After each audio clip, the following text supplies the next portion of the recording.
Uh, this has really been a very, very interesting effort in all regards for us, trying to capture the view of this group and embed that into a request for proposal to bring on a strategic consultant who can help all of us understand where we are, what's really driving some of the decisions that led to the selection of Holyoke as the place for the Green High Performance Computing Center, and at the same time figure out how we can capture that and leverage it to create further growth in the Innovation District, in the city, and in the region. When we put together the request for proposal, we were fairly convinced that it was a very, very unique proposal. We couldn't find any model that we could look at and say, oh, we just do it like this, and we're going to get the kinds of responses that we're looking for. So your input has helped us, we hope, craft something that we felt would elicit some interesting responses. If we can go on to the next, I guess I can go on to the next slide, can't I? I think we've got, yeah, that was quick. We put together the proposal and released it June 8th. Held a teleconference with bidders, potential bidders, on June 21st and July 15th.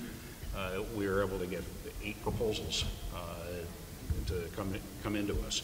We weren't sure whether we were going to get 1 proposal or 101 proposals, and we weren't sure what kind of quality we were going to get.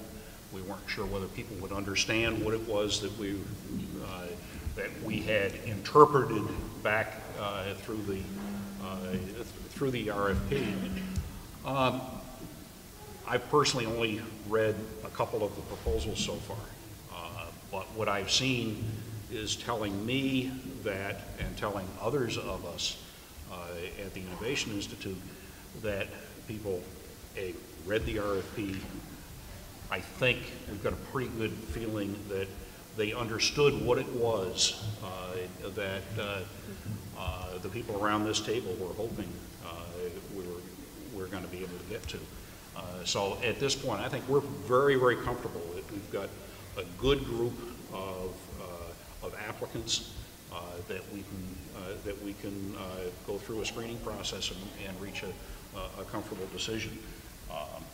So our objective, as you can see from the last line on the slide, is around Labor Day to be able to arrive at the selection recommendation, if you will, of a consultant.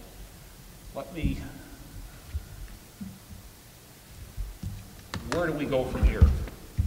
Well, we are in the process right now internally within MTC, within the Innovation Institute, doing our own screen on the proposals. We've done an initial screen to find out whether or not we had anybody who basically didn't understand the requirements of the RFP, didn't meet some very basic threshold requirements, like didn't give us a budget, for example. And everybody was, all the proposals we received were responsive from that standpoint. So we'll go through now and do an initial screening on these to figure out which ones look like they have the best potential to meet the requirements that collectively we've tried to put together here. Based on that initial down select, if you will, we're in the process now of assembling an external review panel. It'll be comprised of people from the task force as well as people from outside the task force. We're not going to tell you who they are because, quite frankly, we don't want their independence compromised. We don't think they want people coming up to them saying, oh, this, that, and the other thing. It's just, obviously good procurement policy. We'll let you know who they are after the fact, I think. But I think you can depend on having people from the community well represented on this external review panel and instrumental in helping us understand who the best possible candidate is to go forward with. Once we've gone through the external review, we'll identify one or more organizations that we want to interview. Obviously, our experience is there are always questions that you have. You always want to meet people face to face, and we'll pull that interview process together, and we'll be letting people know. We'll be letting the applicants know as soon as we've heard back from the external reviewers what the date and time is that we want to try to focus in to have those interviews. We've got a tight time frame if we want to get this all done, if you will, during the month of August, which is not the easiest time in the world, but we think we can manage that. So we'll have an external review board of 10 people. I think we've got pretty well response from everybody right now. So that is a work in progress, but it's a work in progress that is pretty much complete. And let's see what else we have on here. The other question, I think, that how are we going to evaluate the proposals? If you go online and take a look at the RFP, you'll find the evaluation criteria in there, and the score sheet that we're creating is drawn very specifically from those evaluation criteria. So we'll be looking at the various tasks that we've asked people to respond to, and making some judgment.